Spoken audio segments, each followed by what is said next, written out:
Every year, 5 million Americans visit the ER for concussions, yet over half of those who suspect they have one never get it checked. Joining us with more, we have Dr. Chris DeValantis, a practicing ER physician and senior medical director with Abbott Diagnostics, and Kathleen Cameron, senior director of the National Council on Aging Center for Healthy Aging. Thank you both for joining us. Dr. Chris, what should we know about common causes of concussions and how we can identify them?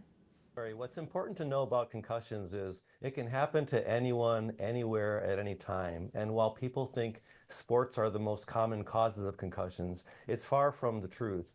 The majority of the concussions that we see in the emergency room are due to simple falls. So it's people that are, tripping on their morning stroll through Forest Park. It's people tripping on their rug on their way to the kitchen to get a snack.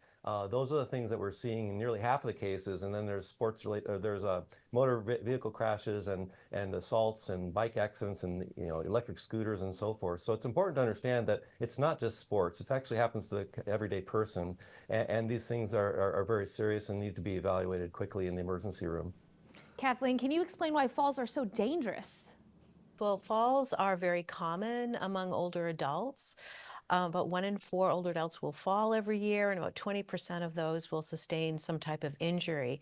Many of those injuries can be life-altering, very serious, including concussions.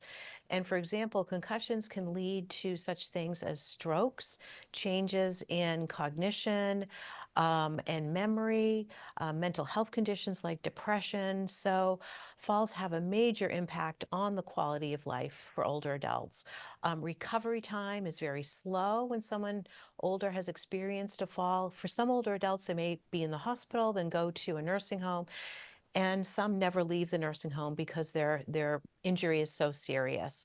So that's the message. We want everyone to understand about the importance of falls, and most importantly, about what they can do to prevent falls from happening and to prevent those very serious concussions. And Dr. Chris, what should people know about getting care? The most important thing to know is to not delay care.